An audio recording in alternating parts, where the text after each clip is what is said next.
everyone, welcome to my channel. I am just Shani and so much has been happening lately. Like it's just been crazy. Like, bruh, we found two birds outside our house unalive. And the explanation is it's because they saw themselves in the window, their reflection, and decided to, and I'm just like, okay, I would understand that if this was year one of living here. But we've been living here for years. You're telling me that two birds, 1 or 2 weeks apart from each other, found unalive on our property was just a coincidence? We've been living here for years. Two birds, 2 weeks apart, happened this year. Not hearing it. Apparently it's not supposed to bring me concern. I was very emotionally like distraught. I was just like, what is going on? And then last week I had like a whole panic attack and was laughed at. Like, and granted, I'ma just, count it to like, hey, it was just a nervous laugh. They didn't know what to do. They just didn't like, probably never, nope, I can't say never seen a panic attack because they seen me have a panic attack before, but it's been a long time. But I was just like, whoa, what is happening? And it made me laugh at the fact that they laughed, because I was just like, are they seriously laughing at me having a full-on panic attack? Anyway, and my cruise is like next week, and I am not prepared. I am nowhere near prepared, bro. Haven't gone and got my wax, haven't got my feet done, honey, haven't done my hair, oh my god, have not packed, have not went shopping for clothes to go. Like, I've been shopping, but the stuff I ordered, I procrastinated and ordered so late that it's not gonna get here until the week after my cruise. So now I have to go shopping. Child, it's so much I gotta do. After this video, I'm going to take a nap and I'm gonna mow the grass because I gotta get everybody's grass done before my cruise, before I leave for my cruise. I got so much to do, honey. I got so much to do. It's just so much been happening, but we're just gonna continue with life like nothing's happening. So the product of the day is in the description below, and while you're there, check out my t-shirt store. We're just gonna dive in, okay? Thank you for subscribing, thank you for listening, thank you for watching. Let's go. Okay, we bought this house about 8 years ago, and we bought it from an older couple, and the husband was in pretty poor health. Their names were Melvin and Violet.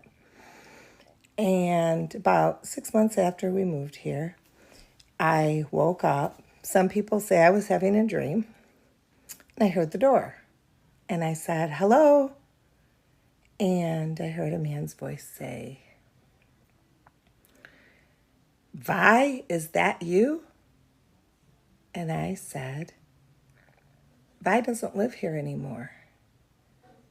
And the voice said, oh, I forgot. Take care of the place, will you?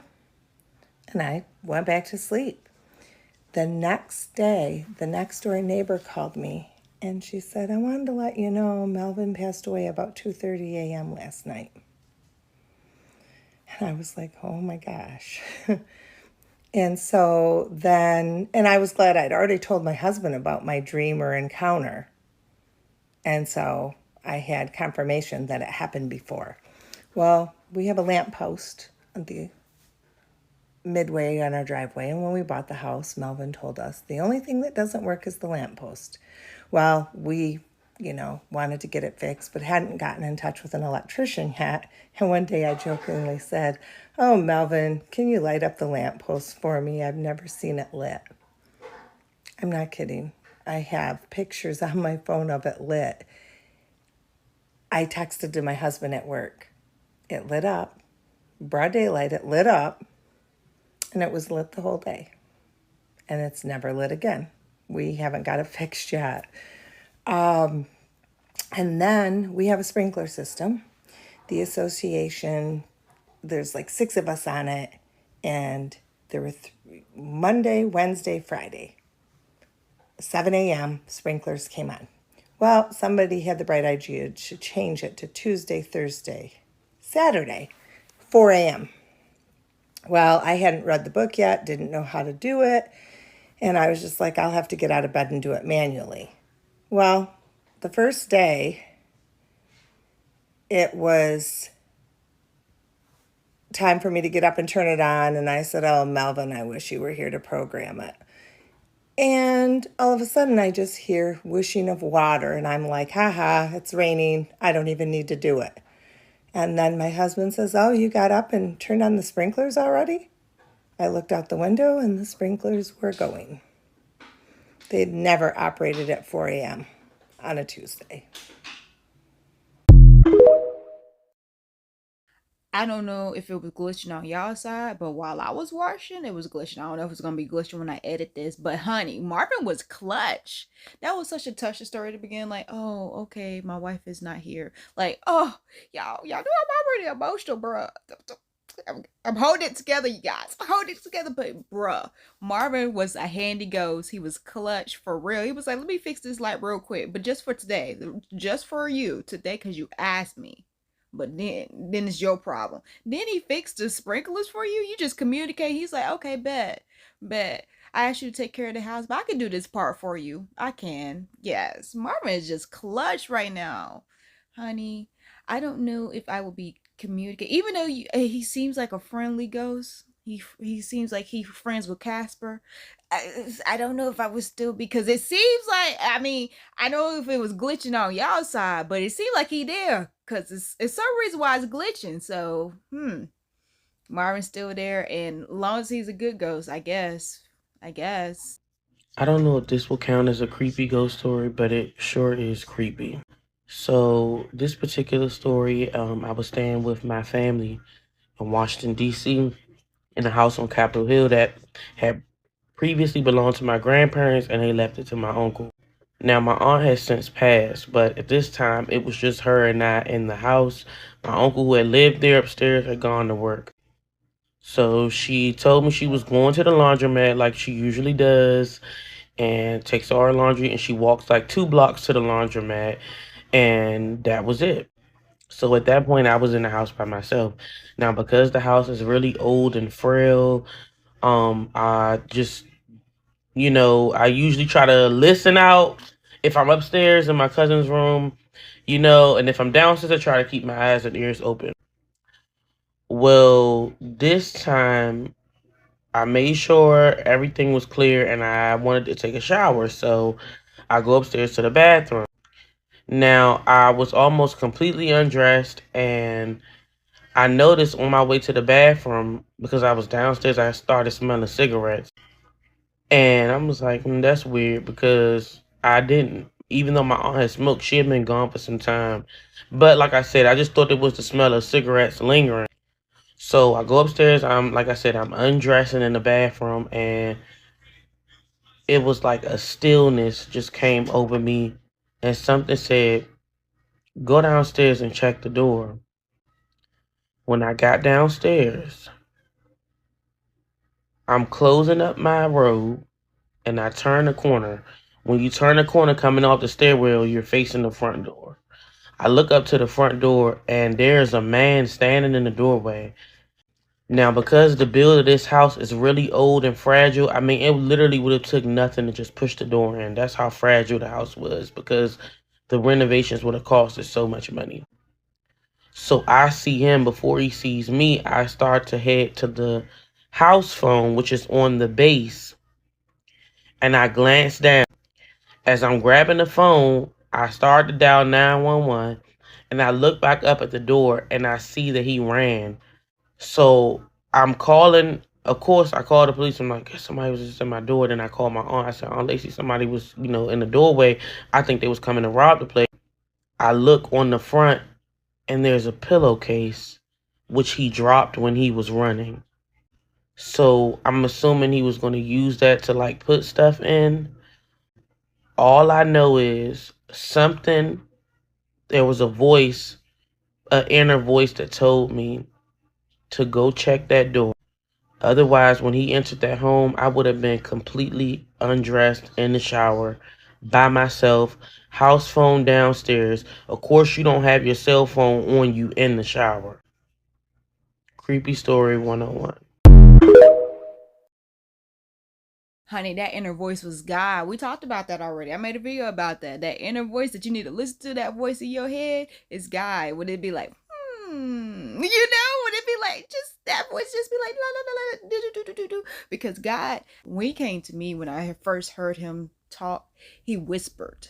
And it was just like a calm, soothing voice, like that little voice they say in your head is God. I'm glad you listened, because what? That's crazy. Like, what? Mm-mm.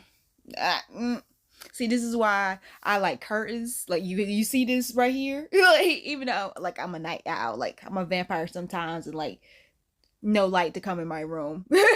I also have curtains. Like, I've always had curtains. I always put up curtains. I have blinds, because you see people with houses, like my neighbors don't have blinds and you can just see through their windows. I don't like that. Nope, stop it. And when I'm at somebody's house, especially a family member, a lot of my family members, we in North Carolina, so they like the natural sunlight, and I'm just like, no, we gotta close it.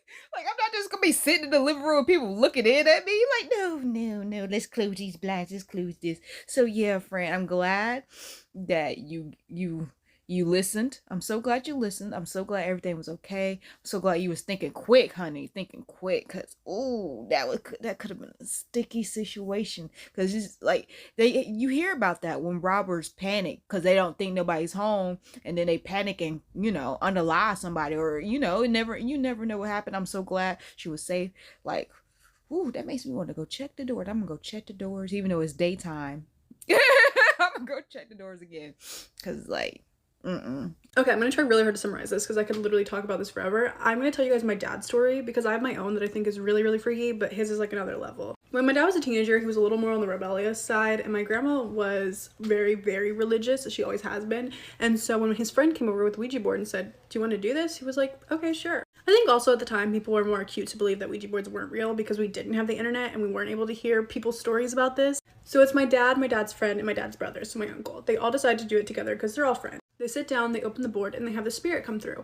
It's a girl, she says she's a pilgrim, I don't remember the name, and they talk to her, and it's fine, they have a good experience. So because they had a good experience and it was fun, they did it again and again. They did it about 2 or 3 times. Everything was fine every single time until the last time they ever used it. The last time they ever used a Ouija board, they sat down and they were talking to this one specific spirit. Again, she's the only one that they ever talked to. While they're talking to her, she's in the middle of spelling something out, the board stops, and the pattern, the way it starts to move, starts to change. So pretty immediately, they can tell that it's not her anymore, there's something else there, and they're kind of confused, so they ask, "Is someone else here?" The board moves to yes, and they're like, "Okay, who are you?" And it starts to spell out a name. I'm not going to say the name because I believe names have power, and it genuinely scares me, but I will finger spell it. Okay? It's pretty easy to figure out who this is, you'll see. And the way that the board is moving now is different. It's ominous. It like has a negative energy to it. So they ask the person or whoever, they ask the spirit, "What do you want? Like, why are you here? Why did you get rid of the other spirit?" The board starts to spell out over and over again, "I want to kill you. I want to kill you." Over and over. So this is enough for them. They close out the board. They don't talk about it. They never use it again. They don't touch it. But obviously this experience stuck with my dad. It's scary. So when he became an adult and Google had just kind of become a thing, he decides to Google it and see if there's any information about this spirit. Nothing comes up. There's not much on Google at this point, so he's like, oh, okay, whatever. A couple years later, once it's a little bit more established, he Googles again, and there's a little bit more information. Other people are talking about this and the experiences that they've had, and he's like, oh, that's really weird. And then when the internet becomes fully established, YouTube's a thing, Reddit's a thing, it's there. He Googles it a 3rd time, and at this point, there's a full-length feature film about it, YouTube videos, Reddit threads, like thousands of people talking about how they've had an experience with this one specific spirit. That's why I said it's really easy to figure out who this is if you actually want to. I wouldn't really recommend, I don't. So of course this terrifies him. He's like, oh my god, like that's crazy. And I 100% believe my dad because I grew up hearing the story before the internet was a really established thing, so I know he's not making it up. So yeah, I definitely have a handful of my own to tell, but that is my dad's. Nope. So what we not gonna do is anything with boards. We're not gonna do that. We've learned, honey. What in the world? At all the times to choose to research, you chose to research that? Well, I'm not even mad. Okay, do that. That's good. We're learning. We're learning. But again, I would not be playing with that multiple times. Not even one singular time. Like, no, stop it. Comment below if you have played with that board. Comment below. Let us know what's going on if you've done it. And I'm pretty sure you won't do it again, but I would like to know. This is my third attempt at trying to make this video, and either it gets deleted or like the sound doesn't work, like weird glitches are happening. I don't know why. So I'm gonna try this again. So when I moved to Indiana with my family, I was about 8 years old. We moved into a house in a town called Sweetser. And prior to this, like I didn't know that, like, I mean, I believe in ghosts now, but like at the time I didn't think ghosts were real. I thought it was just stuff in movies. Very religious family. So I was always told when you die, you go to heaven or hell, and that's it. So we moved to this house, and it started off with like, I would maybe hear somebody walking around upstairs where me and my brother's rooms were. I would see like shadows moving on the wall. As I got older, I always heard a child crying in this one specific corner of my bedroom, like on the opposite side of where my bed was at. Every night I would hear a child crying. I would turn my music up all the way up as loud as it would go because I knew I was going to hear it, and it always scared me. But I think two of the more disturbing things that happened at this house actually happened to my little brother, and then after that, my dad. It was a lot more intense than anything I had experienced in terms of that sort of thing. So one night I was staying the night with my grandparents. They lived in the same town, just like on the other side of town. And my parents knew that I was going, like it had already been planned that I was going to stay with them that weekend, and my brother was going to stay at home because he was younger than me. And we just, siblings sometimes need space from each other, I guess. So my parents are in the room, which is on the ground floor of the house on the opposite side of where the staircase was that led up to me and my brother's room. And so they're in their bedroom, they're watching TV, whatever. They hear my brother start yelling from upstairs. And they're, wondering maybe he's playing, is he being really loud? What's going on? So he busts into my parents' bedroom, and he's crying, he's yelling, he's like really upset. And he says, "Katie won't stop trying to scare me. Can you please tell her to leave me alone?" Now my parents know that I'm not home, so they kind of look at each other, and they look at my brother, and they're like, "What do you mean Katie's trying to scare you? Like what do you mean by that?" Because they didn't want to tell him I wasn't home because they wanted to hear what he had to say first, so they didn't freak him out. And he said, "Katie keeps coming into the hallway with her blanket over her head, and she keeps staring at me. And every time I tell her to stop, she just keeps staring. And then she'll walk back into her bedroom, she'll come back out, and she'll just keep staring." And this freaked my parents out because up until this point, I was the one that spoke up about it the most. Sometimes my brother would say things, but we were always told it was our imagination, that we were seeing things, hearing things, whatever. So this did freak him out. And my dad told me about it when I came home. And of course I was like, "Why would you tell me that? I sleep in that room." So then fast forward, keep in mind that my brother saw my face, me. So fast forward to a few years from now, we're about to move out of this house. I think this was in like maybe the last month that we lived there that this happened. So my brother was sleeping in my room with me because he always said he was terrified of stuff in his closet. He heard things in his closet, which that's creepy enough as it is. So he would sleep in my room sometimes. And we're like 12, I'm 12 and he's like 9 at this point, I think. So my dad is downstairs, we're upstairs asleep, my mom is at work. My dad's sitting at the computer in the living room, and he feels like a tap on his shoulder, and he hears my voice say, "Hey, Dad." And he turns around, he's like, "Yeah, what's up?" Didn't think anything of it. And he turns around, there's nothing there.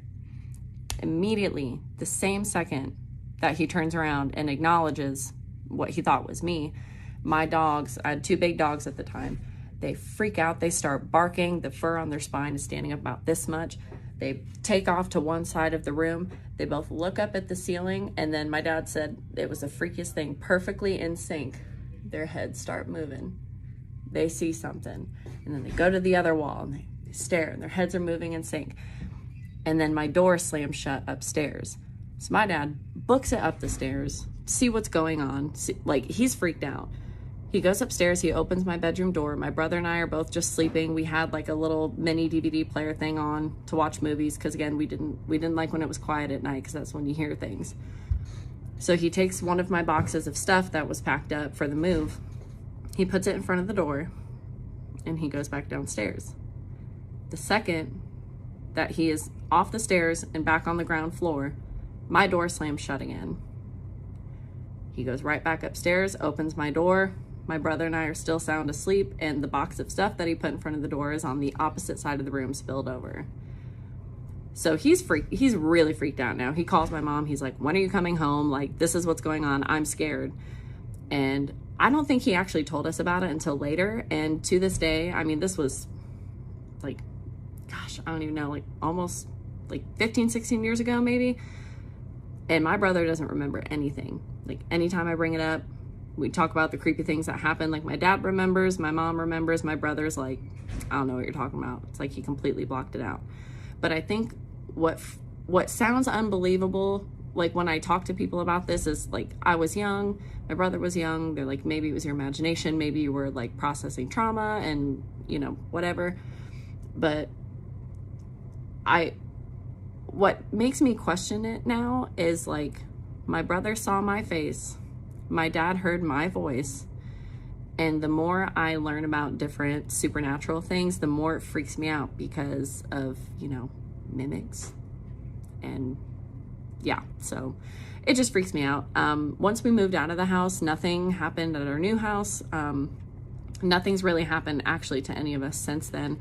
The house I live in now, sometimes I think I see stuff out of the corner of my eye. I might see shadows move around, but nothing that makes me feel unsafe. Nothing that seems to have like a negative presence, so I don't really think anything of it. But yeah, that, to this day, anytime I think about that house, it gives me chills. And I don't know, I think I try to talk about it to people I trust, but people kind of look at me like I'm crazy. So I'm intrigued to see what you guys think about it.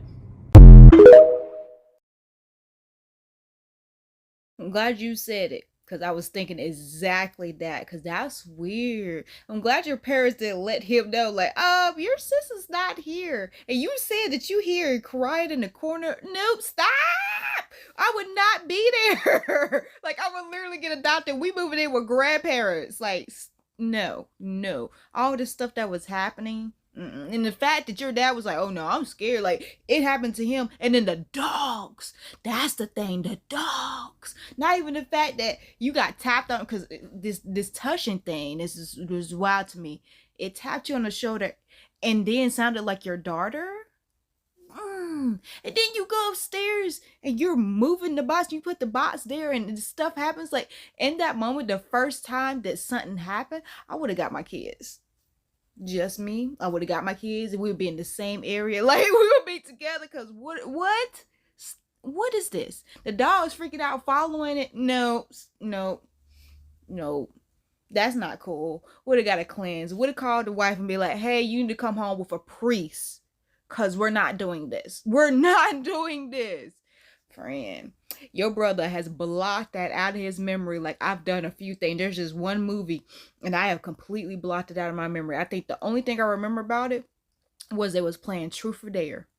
It was it was crazy, because I was watching, it was a Netflix and chill, and they put on that movie and I was just like, freak you, don't touch me. Now we watching this. We're watching this. And it scarred me. Like, it scarred me so bad I forgot the movie. Like, it's out of my memory. So yeah, I understand where your brother's coming from. Because who would want to remember that? No. For that to haunt you, like, you actually lived through that. Just the thought, like what you're saying, like, I lived through that. It was somebody, like, he saw your face under that blanket.